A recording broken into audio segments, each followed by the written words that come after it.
Good evening to all our partners and friends on Facebook around the world. This is Reverend Dr. Willis Ricks coming to you live from AfriH, Africans for the Restoration of Ethics in Government. We are a nonpartisan organization that harnesses the expertise of professional Africans and also professional partners around the world to share their story and how their careers and their expertise can benefit people in the continent of Africa. And it's always a pleasure that we have discussions centered around career-driven professionals and build a connection to Africa and how we can inspire and how we can help people in Africa fulfill their dreams. Tonight is an honor for us to have Leah Packett as our interviewee for tonight. Just by way of introduction for Leah, Leah is the founder and president of ComputeWorks International Incorporated. She helps educational institutions nationwide increase profit and reduce costs through ComputeWorks tuition pay and online tuition and fee payment system. Leah has extensive experience with online payments, banking, and e-commerce systems. Leah previously worked with major financial institutions such as the Chicago Stock Exchange, Swiss Bank, UBS, Long-Term Credit Bank of Japan, and Northern Trust Bank.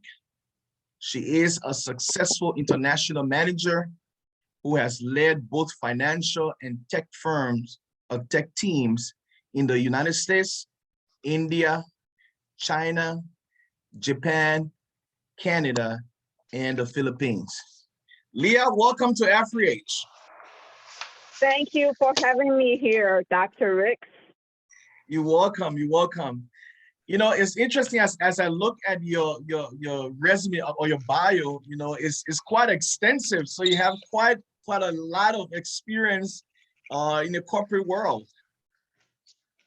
Oh, yes, I have worked in the corporate world quite a bit in banking systems, traveled across, international, worldwide for different banks for the financial systems in different countries. Interesting, interesting. Well, tonight we're going to be having a conversation on women in business. And, it's interesting, Leah, when we look at the world right now, one of the things we've observed is that women in business are not only breaking down barriers, but they're showing society and the world that they have expertise and skills that can facilitate economic growth and job creation. As we start our segment with you, I want you first of all, just tell us a little bit about your story. How long did you have this dream of owning a business, because you are a businesswoman, and what motivated you to make that dream a reality? You know what? I think God created us, and each one of us are unique. And he put different type of desires in each one of our hearts, right? So as you grow up, no matter what kind of environment you're in, somehow God put that seed in each one of us. As we grow up and go to different schools and graduate from college and go to jobs, and eventually always have something behind in back of your mind thinking, hey, what if I do this myself? What if I do that? Always has the entrepreneurial spirit for me. This is what God put in my mind or put in my life. So after I graduated in college, I worked for Chicago Stock Exchange and traveled worldwide in Japan, New York for different banks. And even though, I had a tremendous experience in banking system, but even though working for the Fortune 100 companies, I always had something in back of my mind. I want to do this myself. Why I have to work for somebody else? I could do this. So I remember when I was working for Chicago Stock Exchange, at that time, I started my own business. At first was website design. And I remember the hardest part is I did not have anybody who was able to answer phones for me because I was working full-time job in downtown Chicago. And when people call in, there's nobody answer phones. It goes directly to voicemail. So that was, a issue. But anyways, I think that God put a seed in each one of our hearts.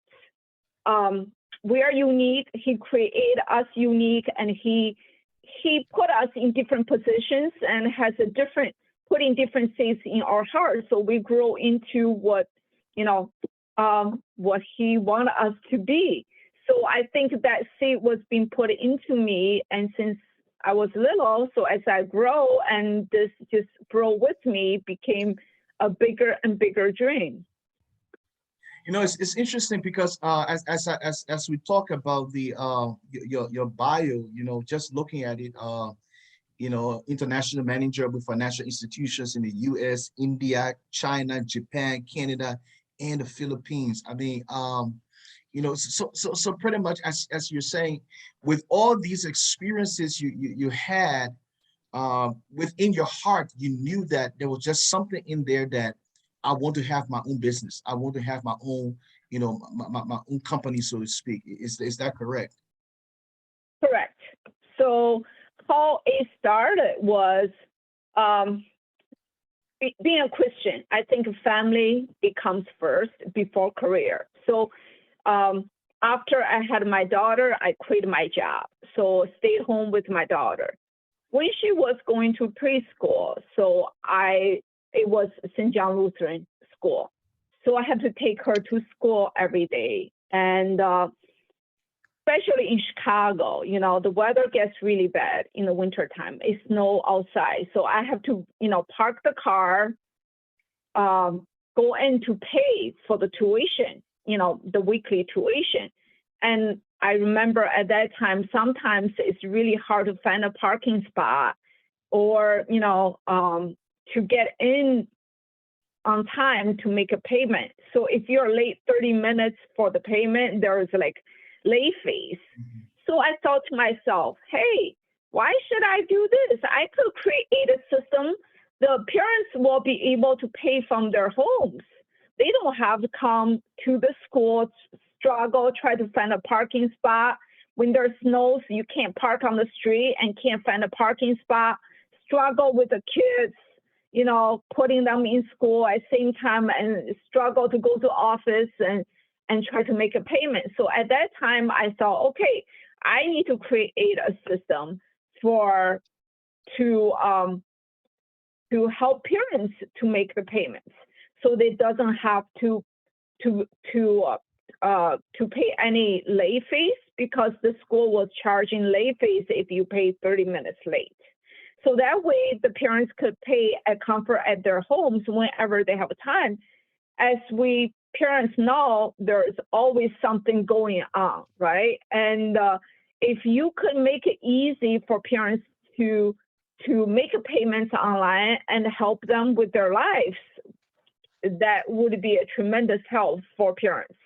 So that's when I start the company, ComputeWorks, to do online tuition management and payments for schools and colleges. Wow.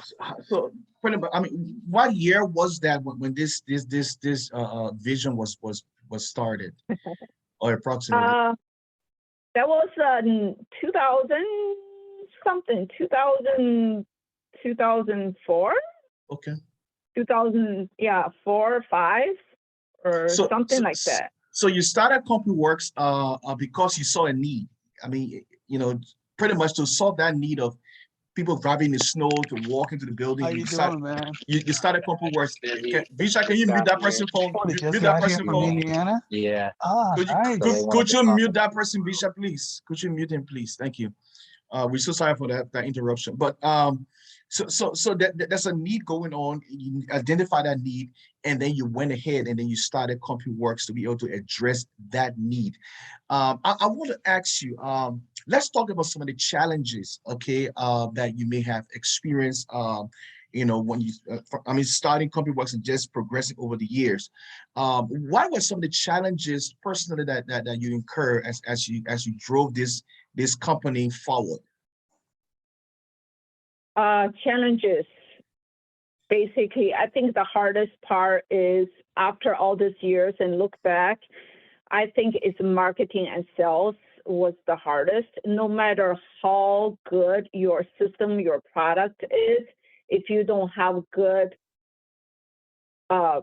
marketing or sales program, that is not going to fly. People can't hear about you. They don't know who you are, no matter how good you are, right? They don't know who you are. And especially when you're the new kid on the block and nobody believes, what you could do. And given not too many people willing to give you the opportunity to try out what you have. So I think that was the hardest part, one thing. The second thing is being persistent. It's really hard, especially after months that you work so hard and you couldn't get anywhere, right? And get disappointed and not too sure, okay, what the direction is going to be. So that was the biggest challenge for us is finding the direction, the marketing sales, and finding the direction where to go. So we end up like every few months, we will look at it, like redirect ourselves. So like every 3 or 6 months, we will summarize what did we do this 3 or 6 months, what happened, and what worked, what didn't work. So, and the product and service that we provide, are they needed by schools? And what type of school do they need? So every 3 to 6 months that we need to redirect our directions and to say, okay, we need to adjust our products and services a little bit, and we need to adjust the market too. Because at first we came out the system and we said, okay, this is for everybody. Everybody could use it. It doesn't matter if it's school or if it's insurance company or it's a hospital, everybody could use it because everybody need to make online payments, make their life easier. But as we go further and more, that we realize, okay, we need to adjust our targets and to find a niche of the market. You can't say this product is for everybody. You have to make it your market specific to certain sectors. So I would say that the biggest challenge to us is sales and marketing. The solutions would be readjust your target, readjust your products, and finding the niche market for who you want to serve. So in the genesis of your company, did you have to personally go to different schools or go like parent teachers meet and like parent meeting, meet different moms in the parking lot and tell them about your company? I mean, how do you do it in terms of your marketing strategy? We went to schools. We don't talk to parents. The product that we have, the system that we have is provided for schools. So the school could put on their school website. Let me talk about CompuWorks first, right?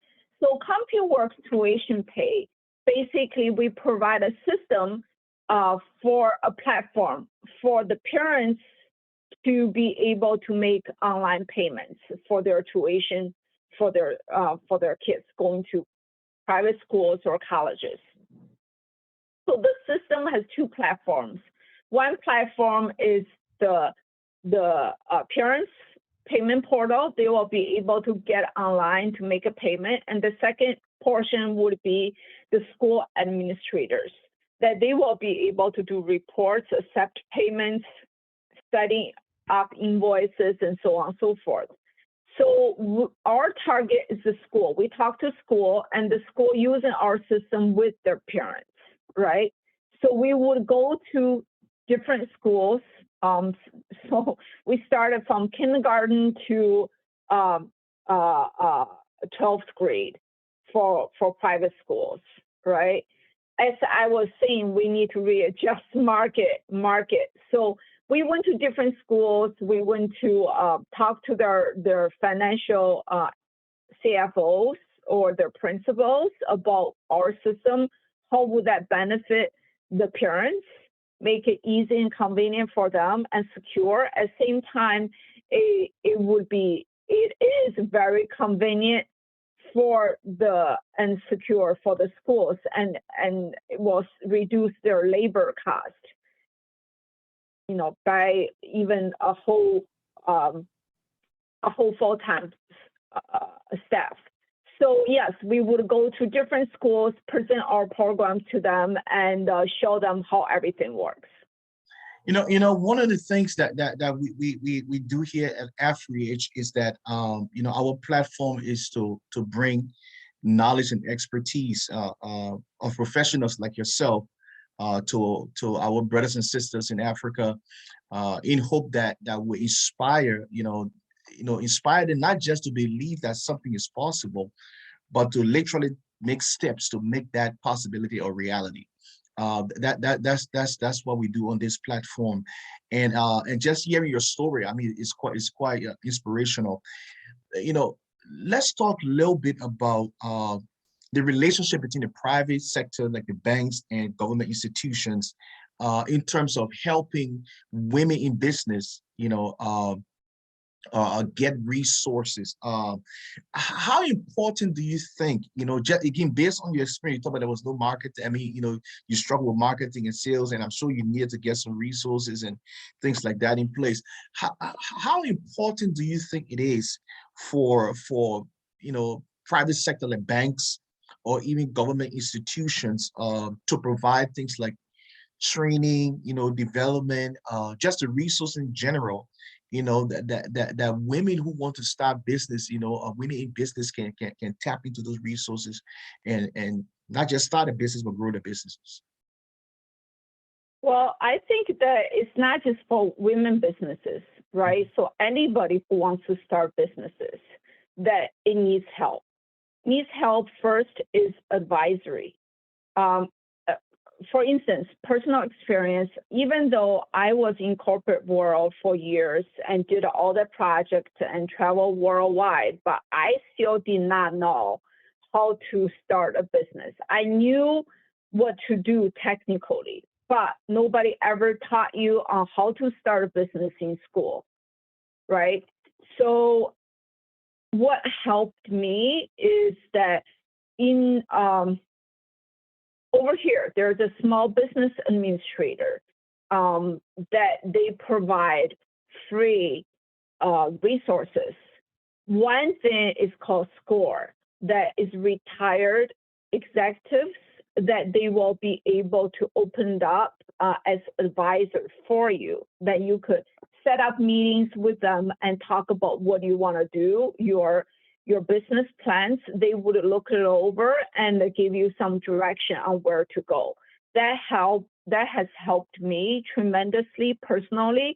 Okay, where do I want to go? I have this thought, I have this vision. Okay, so what should I do? What's my first step, my second step, my third step? So they would give you a map on exactly what to do. So that's one thing. The second thing is that when you start a business, or when you have a dream or vision, then you got to think about, once you have this map on what to do and when to do them, as a person, you got to come up with a timeline yourself.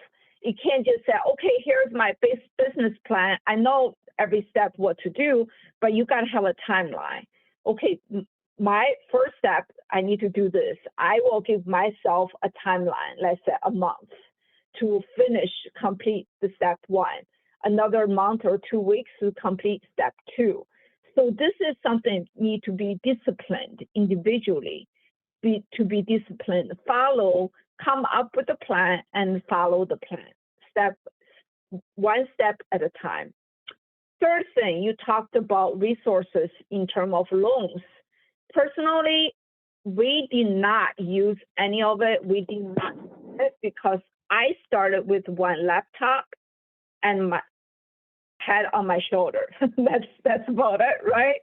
So creating the system, I think most people, everybody has a skill that God given us a skill that we could use our knowledge or skill to fulfill the dream, or starting with it at least, right? You can't go to the bank saying that, hey, loan me money, this is my business plan. It's not going to work because they wanted to see you put into efforts and time in the plan, and you started to fulfill your dream, not just sitting there to dream about it, but actually taking plans, right? Taking actions. Like the Bible says, faith without action is nothing. So we have faith, we got to have action. So it's the same thing with visions and dreams. We need to have action to go with it. So I think that is most important part. I think first, advisory, counseling, have plans and be self-disciplined with the plans and timeline. Yeah, I like the comment you made about the small business administration, and just the resources that they provided, that was able to help, and having professional people there, to be able to sit down, go through business plans, help you strategize how to navigate, how to progress. Those were things that really, really, really, really stood out as you were talking just now. And then you mentioned the self-discipline as well, the personal will. You must have the will, to follow through whatever dreams or whatever, desire you have concerning the business. I have one question that I just came to me. Let me just read that to you. What would be the first step to get more women in business? Especially, in places like Africa, because, our platform, we kind of target the African, audience, where there's a lot of poverty, and sometimes limited resources, but there are women that have, aspirations and dreams. And so the question here is that, what would you advise as a first step for women in those kind of settings, where there's a lot of poverty, to become entrepreneurs? I think that, okay, for instance, for me, I give myself a plan. So when I reach certain age, I want to complete certain things, right? So I think that would be the first step. So for anybody, not just women, anybody, right? Have a plan. Okay, when I'm 25, I want to reach this goal. Okay, when I'm 27, I wanted to reach that goal, because everybody's environment is different. Everybody's situation is different. My goal is different than yours, and that everybody else's out there too. So it depends on their situation. They could make a small goal. You don't have to make a 5-year goal. You start it with 1 year goal, or start with 6-month goal, right? So let's say, I don't know, everybody's situation is different. As I said, if I wanted to, let's say if I'm in a small village, I don't know if it's correct or not, right? So first, I'm going to have a dream. So once I have a dream, okay, that's great. I'm going to write it down. This is my dream. When do I want to achieve that? So I'll give myself, let's say, 10 years. That's a pretty long time. So in order to achieve that, what's the first step? So I'll say, okay, in 6 months, I wanted to achieve certain things first. That would be my first step. My second step is every 3 months or every 6 months, I want to start with a different small goal. Every time with the small goal, don't make it so huge. So we'll start thinking, hey, this is too big. I could never achieve it, right? So I start with something really small that I know I could do it as long as I have a discipline, I work hard, I use the resources of what I could get to, and I could achieve the little goal. So once I achieve the goal number one, then I'll start achieving, set up next goal, try to achieve that. So one step at a time, one little goal at a time. I think Wonderful. that's really important. Yeah. Let me see. Okay, I don't have another question, but I want to just ask you for one more thought of yours. What words of inspiration you can give to women in Africa? Our heart goes to Africa. Our heart goes out to our people, and as I said, there are a lot of people that have dreams. They have dreams, but it's either the motivation is not there because culturally or socially, they just don't. It's just a struggle. It's just a struggle. And sometimes, because of the lack of resources, the confidence is not there. But what word of inspiration can you give to women in Africa in pursuing this dream of owning a business? I never been to Africa. I don't know what's the situation they are in, but I came from China. So where I came from when I was a little kid, it was pretty poor too. So first of all, I believe education.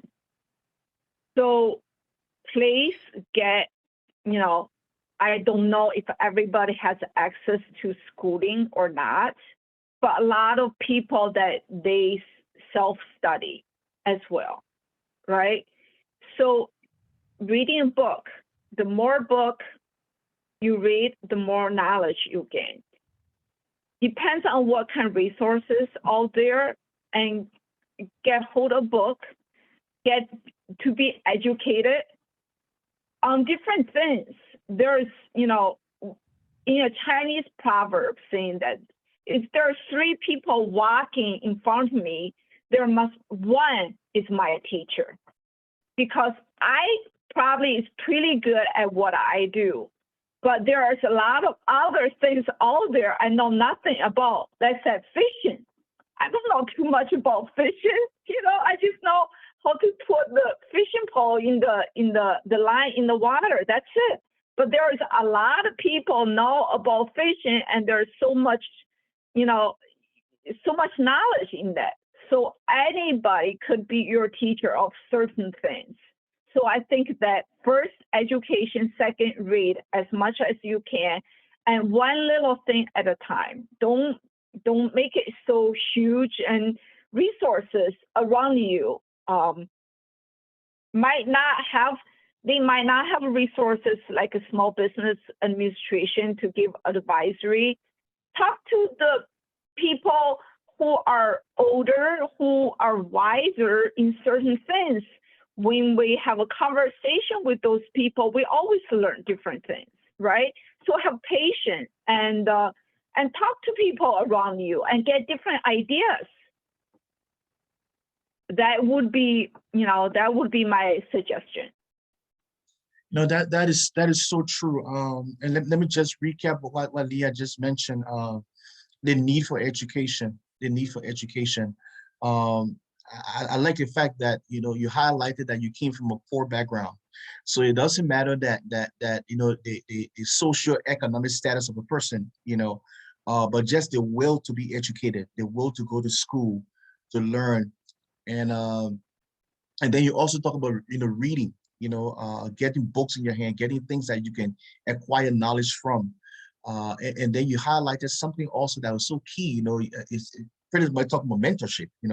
Finding somebody that already have the skills, and learning from that person.